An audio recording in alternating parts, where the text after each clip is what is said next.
This guy will look familiar if you got the Part 1 DVD. He was the final product. And I'm not sure exactly which base mess I started with. I know I gave a couple different techniques on how to make this little strap thing. But what I did there was subdivided it, looked like 3 times with the smooth modifier turned off. And then I turned it back on and smoothed it one more time. Just to kind of maintain those, they're not border edges, but they're the edges on the geometry. And then the smooth parts will kind of smooth out themselves. Here I'm masking his little chin part. Mask and inflate's a good technique for doing hard edge-ish type stuff. And like I mentioned in the body sculpting part, this is all sculpting in R2, so I didn't have any of the trim or polish stuff. But I didn't necessarily need it for this stuff. And I'm gonna go ahead and pen some rings, and I'm gonna put on the side of his head. So I grabbed a ring, and then I made it a polymesh 3D. And I'm gonna transpose it down and stick it on the side of his head.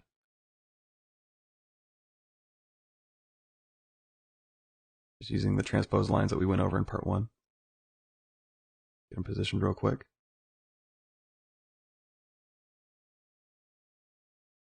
And I'm gonna clone and mirror this the hard way. Later on, or wherever E3D decides to put this, you can actually use the subtool master to mirror very quickly. But here's the old-fashioned way to do it: clone, mirror, append, reconstruct subdivision levels. Now we got our rings in place. And what I'm going to end up doing is making these straps overlap that ring so it looks like they're kind of looped around it. You'll see. And instead of making geometry that was, cut perfectly to the ring and all that good stuff, I kind of fudge it here because it's fast. And, a lot of the times that's the name of the game. Do it the fast way. Not necessarily the cleanest way, but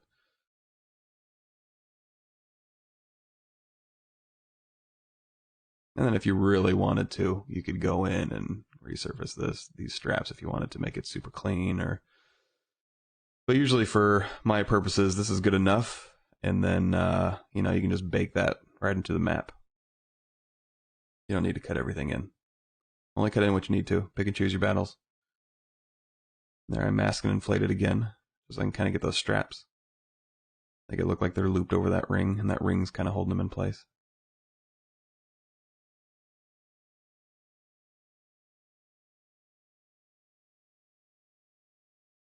And there's not a lot of fancy technique going on here. There's, mask inflate, standard brush, move brush, a little bit of clay brush, Here, I did a little bit of fancy work here. We went over this in part 1 as well, but store morph target, and then with that layer brush, choose the right intensity, and then go ahead and just dig in, the inside of those straps, give it a little bit of a lip, a little bit of interesting detail. And then you can go in with your morph brush if you missed a couple spots or you were a little too overzealous with the layer brush. You can go in and morph it up. Use the morph brush to kind of clean it up. That's a good hard edge technique. Store morph target, use the layer brush, and then morph back any of your mistakes. Get nice, clean straps. And it beats going in and, cutting that geometry up. Just do it fast in the sculpt. And it looks like as I was subdividing, the strap started moving away from the head, so I dropped it down a couple subdivision levels and then moved it back into his head.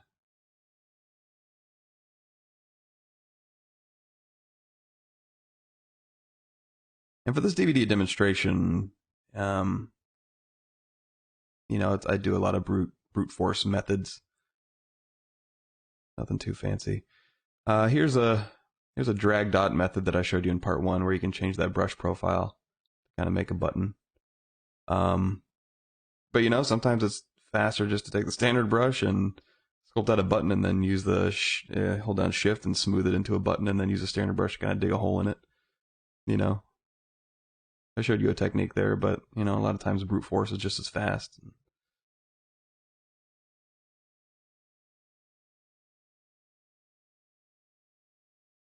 Again, just adding a little bit more interest to these straps, making some cuts, dirty him up a little bit so he's not pristine. Then I went ahead and masked out two little clasps. And then you see I smoothed it, and then I took the flattened brush just to kind of get rid of that line completely. And then just, you know, punch some holes in it. Call it a clasp. Little metal clasp there.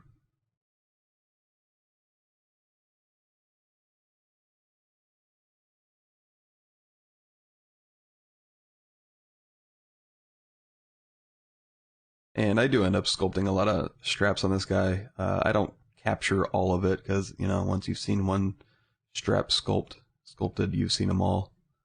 And again, here's what I was talking about earlier. Here's that brute force method where you just take the standard brush and then the shift brush to smooth it. And then just using the standard brush just to cut in. Whatever's fast, whatever works.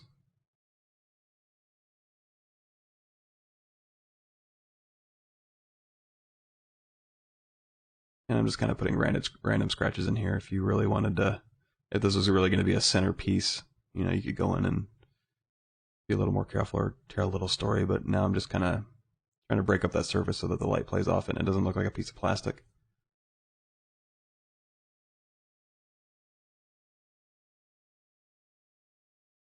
And here I'm showing a technique where I'm using Z-project just to project the head onto those straps.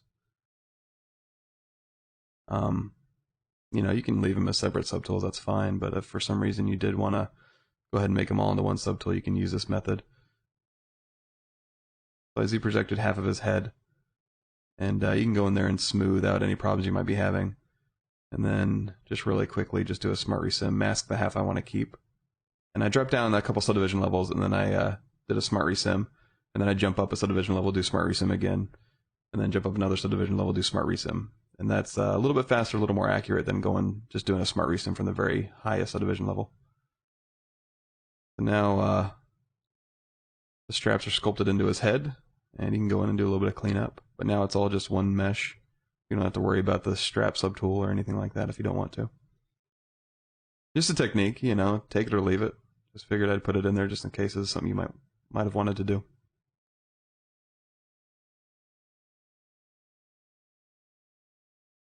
And what I'm doing now is, I did want to have one of those eyes open still.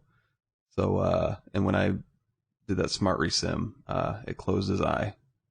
So I went ahead and brought in a version of the head that had the eye open, and I'm just going to Z-project his open eye. So I step down a subdivision level, use the Z-project brush, use smooth if I get into running into any problems, and then Z-project again. Now I got an open eye. A little bit of cleanup work.